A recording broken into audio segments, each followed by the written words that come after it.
Telangana కళావేదిక round table సమావేశాన్ని సోమవారం నల్గొండ జిల్లా కేంద్రంలోని అంబేద్కర్ స్ఫూర్తి భవనంలో జిల్లా అధ్యక్షుడు పందిరి సైదులు ఆధ్వర్యంలో నిర్వహించారు. ఈ రౌండ్ టేబుల్ సమావేశాన్ని ఉద్దేశించి జిల్లా అధ్యక్షుడు మాట్లాడారు. తెలంగాణ కళావేదిక రౌండ్ టేబుల్ సమావేశాన్ని సోమవారం నల్గొండ జిల్లా కేంద్రంలోని అంబేద్కర్ స్ఫూర్తి భవనంలో జిల్లా అధ్యక్షుడు పందిరి సైదులు ఆధ్వర్యంలో నిర్వహించారు. ఈ రౌండ్ టేబుల్ సమావేశాన్ని ఉద్దేశించి జిల్లా అధ్యక్షుడు మాట్లాడుతూ తెలంగాణ ఉద్యమంలో క్రియాశీలకంగా పనిచేసిన తెలంగాణ ఉద్యమకారులకు గత ప్రభుత్వం ఉద్యోగ ఉపాధి అవకాశాలు కల్పించకుండా తీరని అన్యాయం చేసిందని అన్నారు. ఈ విధంగా ప్రభుత్వం ఆదుకోకపోవడం వల్ల ఎందరో నిరుద్యోగ కళాకారులు జీవనోపాధి కోల్పోవడంతో కూలీలుగా మారారు. ఉద్యమంలో పనిచేసిన నిజమైన కళాకారుల పరిస్థితి నేడు దయనీయంగా ఉన్నది. గత ప్రభుత్వం ఎలాగో వారికి ఉద్యోగ ఉపాధి అవకాశాలు కల్పించలేదు.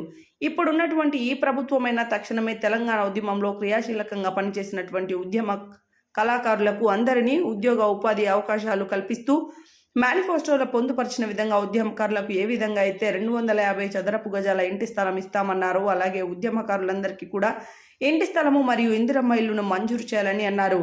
ఉద్యమ కళాకారులందరికీ ప్రభుత్వం గుర్తింపు కార్డును కూడా ఇవ్వాలని అన్నారు.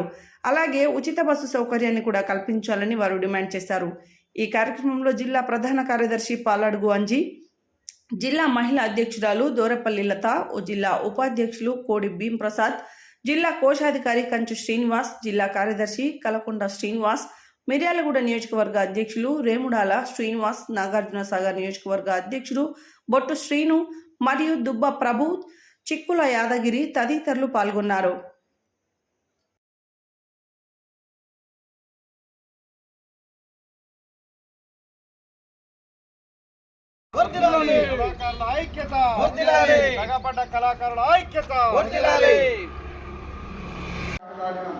ఎందుకు ఈ వివక్ష జరిగింది?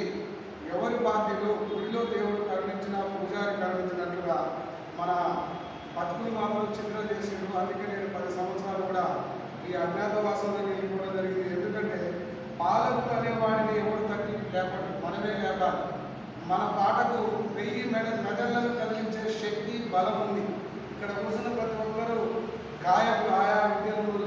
కానీ మనం ఇక్కడ 10 మంది అనుకునే కానీ మరి ఇంతమంది కాక ఎదిగలిగితే 10,000 మంది వెళ్ళి ఒక్కరిని అయితే కానీ 10 మంది ఉంటే బలం చేయకూడదనే ఉద్దేశంతో నేను ఈ జిల్లా బాధ్యతలు తీసుకోవడం జరిగింది.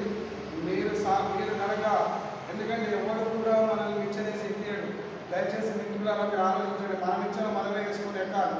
ఎట్లయితే మనం ముందుకు పోగలగానే రచనలు చేయాలి, ఆలోచనకు పదులు పెట్టాలి. ఎందుకంటే ఒక 10,000 రూపాయలు ఇచ్చి అన్న నువ్వు ఒక పాట రాసి అంటే రాస్తావు.